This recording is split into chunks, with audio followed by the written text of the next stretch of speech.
So I'm going for my walk this morning. It is 5:30 in the morning. I'm walking around my neighborhood, so I'm going to keep it a little quiet. Try not to be loud, but I want to talk about academia and how, one thing that I didn't understand about research and going into the career is this one thing is so important, and I sort of misclassified the career completely for all of you who are not in it, but you're actually more of a journalist than you'd ever imagine. You're more of a writer or a novelist than anything, and if you're not writing 10 to 20 pages a day, you're not in it. Unfortunately, I try to write. Some days I get to be writing that much, and other days it just does not happen. And when I know when I'm actually productive is when I am writing 10 to 20 pages. Roughly, I think my target or my norm is 12 to 13 pages a day. And I want to talk to you about why that is actually the case. When I was growing up, I always had this sort of dream as a scientist. And what they told me with the career is that you have to journal. That, you have this sort of working journal as a scientist. And really didn't understand what that is and what that's about. And really, what it is so it's not necessarily a journal. That's not the way that sort of science works these days. But you're actually writing up papers as you do things. And every paper, at least in the field that I'm in, I know that other fields are different, but the field that I'm in, you have to write a tremendous amount to actually do anything. But I think this is pretty universal across careers. But even a normal journal publication in my field, just a regular journal publication, that if you had everything perfect, everything was done, it'd be 30 pages. 30 to 50 pages is a normal journal publication. More than that is too long. Less than that is too short. And so an important thing to remember, good morning, an important thing to remember is that you're going to be at least writing that much. But for a normal journal publication, at least in my experience, you'll probably be writing about 400 or 500 pages for that 130-page document, and I want to explain why. So unless you're a perfect writer, unless you sort of get things at the beginning, you will write and then you'll end up deleting a ton of material. And so even just with a regular article, you will, to get to that 50-page mark, I often will end up have written 80 pages, and then I cut it down to 50. I've since learned to reverse this a little bit and start out a little shorter and then cut it down.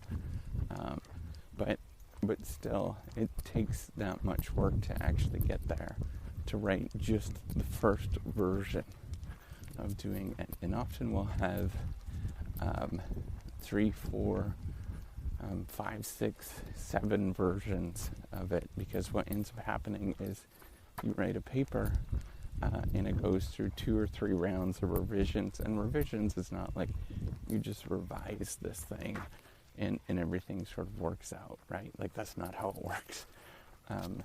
Usually at a major journal, you will revise everything, like completely scrap everything except for one little tiny nugget in what you're doing. And if you don't, it's you're going to get rejected. And so you put in all this time. And then, on top of that, what you have to do is you'll get a long laundry list from usually 3-4 different people of the different changes that you need to make in those long laundry lists. So think about that. It's point by point, and you have probably about 2 to 3 pages each for 3 to 4 people. So you're looking at least 15 pages of points that you have to correct. And then you have to write for each one of those comments something. And so you end up writing so much. So even often I find it a struggle just to read all of that material. It's just astronomically long. And if you don't do any of that kind of stuff, it just will never get published. And maybe it was different. I've sort of heard it was different in the 1960s and 70s, but there's just so many checks and balances with everything now. And it's just astronomical.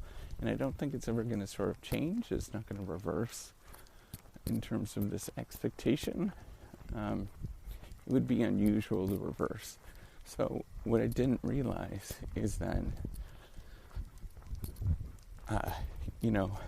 when you become a researcher or a scientist, you're actually a writer or a journalist. And you're writing your target. Ultimately, you should be writing, 8 to 15 pages a day. And it sounds like it's astronomical and it's crazy, because it actually is. But that's the expectation to even begin to do what we're doing. And the rest of it, if you're not doing that, you're considered a slacker. And I know that's it seems crazy to sort of point that out, but it's absolutely true.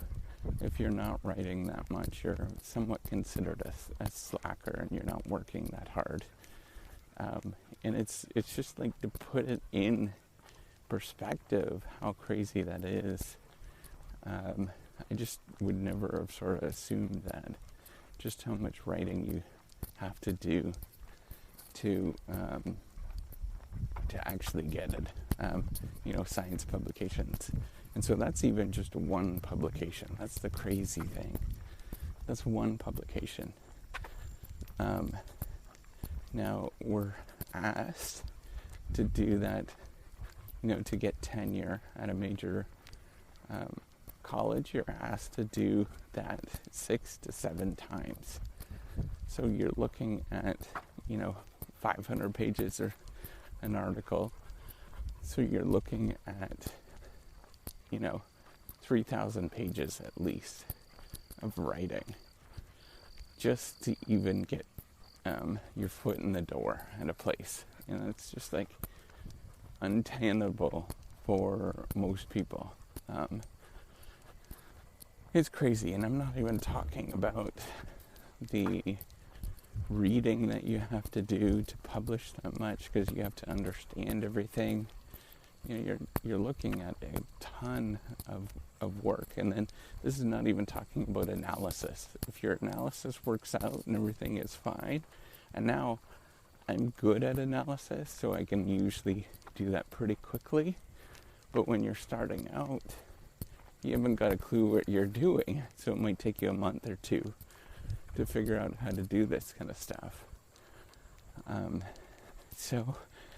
Just putting this all into perspective, it's crazy. And I just want to reiterate just, how much of a journalist that you actually are. So if you're a writer and you love to write, science is a great career. If you're somebody that struggles with it, it's always going to be a real struggle. And it's going to be a lot harder than you think it's going to be. But I want everybody to remember, if they're doing this, just to be, give themselves some grace, and be easy on yourself as you're going through this and put it into perspective. Because it's crazier than you think it is. So once you put it into perspective, then you start realizing, oh yeah, I'm actually not as crazy as I was, or what I thought I was. But I just want to give you a little bit of perspective on all of this in terms of what is required and where we should go in terms of being good people. All right, take care and have a wonderful day.